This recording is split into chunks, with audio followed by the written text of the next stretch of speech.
ওই যে একটা মেয়ে আসছে না, ওই মেয়েটা এই এলাকার কোনো ছেলেদেরকে পাত্তা দেয় না। আমি শিওর ও তোকেও রিজেক্ট করে দিবে।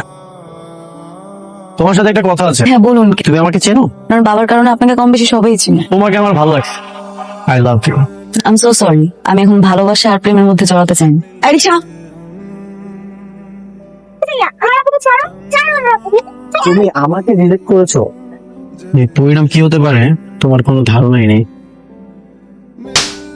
রাস্তাঘাটে মেয়ে মানুষের কি আর হুঁশ থাকে না? না, গায়ের মধ্যে পড়তে ইচ্ছা করে। চল।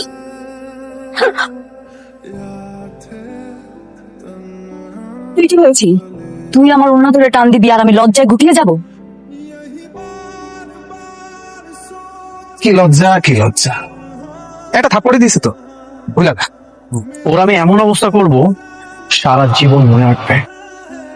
বাবা, আমি একটা মেয়েকে অনেক পছন্দ করি। এই যে মেয়েটার ছবি, তুমি এই মেয়েটার সাথে বিয়ের ব্যবস্থা করো। ঠিক আছে, এই মেয়ের সাথে তোর বিয়ের ব্যবস্থা করতেছি, কিন্তু শর্ত কিন্তু একটা, তুই ঠিক মতো অফিসে যাবি, মনে থাকবে? ঠিক আছে বাবু। আপনি আমার বাসায় আমি একটা প্রস্তাব নিয়ে এসেছি। কিসের প্রস্তাব? আমার ছেলেটা আপনার বড় মেয়েকে পছন্দ করেছে। আমি চাই আপনার মেয়েকে বোমা করে ঘরে নিয়ে যেতে। আমার মনে হয় যে আমরা সিদ্ধান্ত না দিয়ে বরং মারিও সিদ্ধান্তটা দেখ। মারিকে একটু আসতে বলো। আম্মু একটু আপু দেখে নিয়ে আসুন। যাও। কি বলিস? গতকালকে ছেলেটা আসছে? আপনি নির্লজ্জ মেয়েদের মতো বাসা পর্যন্ত চলে আসছেন? ও ওনারা তোর জন্য বিয়ে প্রস্তাব নিয়ে আসছে। কাকে বিয়ে করবো? যে ছেলে কিনা রাস্তাঘাটে মেয়ে মানুষ একটা হুঁশ থাকে না, ওড়না ধরে টানাটানি করে, তাকে বিয়ে করবো আমি? কারণ না তো টানাটানি করছো মা। আমার ওড়না ধরে টানাটানি করেছে। ও যা বলছে সেটা কি সত্য? ওইটা একটা অ্যাক্সিডেন্ট ছিল। একদম মিথ্যা কথা বলবেন না। ভালো ভালো বলছি, এখান থেকে চলে যান। তারিন চল। তুই আমার হাত থেকে বাঁচতে পারবি না।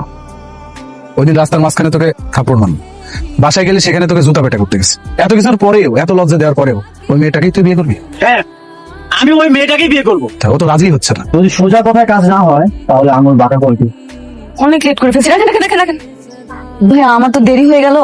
মায়া কোথায়? মায়া তো আজকে স্কুলে আসে না। তাহলে আমার বোনটা গেল কই? বোন হারিয়ে গেছে, খুব কষ্ট লাগতেছে। সাবধানে রাখো, তোমার তো আবার শত্রু আছে তাই না? তার মানে আপনি আমার মায়াকে লুকিয়ে রেখেছেন? কোথায় লুকিয়ে রেখেছেন মায়াকে? তোমার বোন কোথায় আছে কে জানে। চল।